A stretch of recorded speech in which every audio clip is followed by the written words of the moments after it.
سلامات هبرجنا وش تنتنورو تخططلتي كم يلهم لما عاد حيزلكم مسيا زلهم لما بفلي زل مدوي مسيكم أقدم جن يكرتك تيجي غنياتو ماسك تعرفيني يا مسيا زلهم نيشتي لما قينا نايت عنا تجمع قتي من نيرنا بتعنا يتجنيهم بوشت مسمر بكومنتن سنت عنا يزطيهم نخلهم كرتي هاللي بتعمي هذا مسجن أنا دحني يكونكم يدلي لما أنتي مدوي حيزلكم مسيا زلهم نايتهم بقولني زلوا تقدرتي زملكت حدا حواريت عي حيزلكم مسيا زلهم ምናልባት እዚ ብጎኒ ዘሎ ቪድዮ ኣብ ማንም ቪድዮ ሪኢኹም ወይ ትፈልጡን ቅድሚ ሕጂ ዘይፈልጥ ቪድዮ እዩ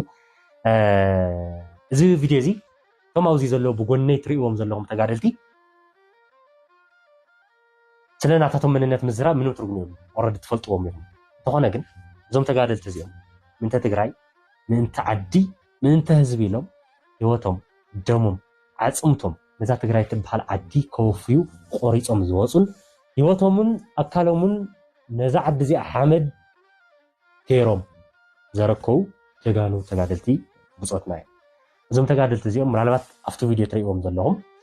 ገሊኡ ዝፀንሐ እዩ እዚ ቪድዮ ገሊኡ ድማ ናይ ቀረባ እዩ ከም ዕድል ኮይኑ ገሊኦም ብሂወት ኣለው ከም ዕድል ገሊኦም ከዓ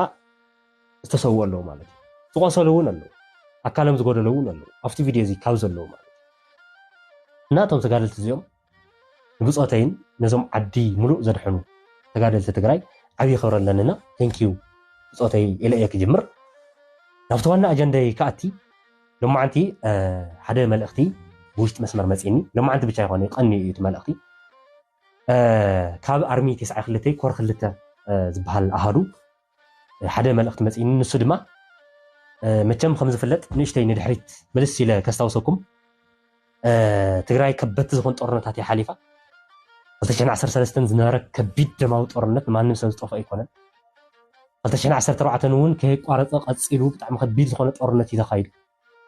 እቲ ናይ መጨረሻ ብጣዕሚ ተሓናነቕ ውዕል ፕሪቶሪያ ንክመፅእ ዝገበረ ብጣዕሚ ፈታኒ ዝኾነ ጦርነት ድማ 2015 እውን ነይሩ ማለት እዩ ካብዞም ጦርነታት እዚኦም ብዙሓት ኣሃዱታት 3-4 ዓመት ውሉእ እናተሳተፋ ብዙሓት ኣሃዱታት እናተዋቐራ መፅአን እዩ أفتنا هادوتات كبير مساعد تخافيليو كبير مقصلتي أحلفهم يوم جعانو بصوتنا جعانو مناسي تجراي مالتي إذا ما كنا ذكرهم يقبلنا نظام تقارن تزيوم تسوي لخصوم مالد لا يكون انتهينا تسوون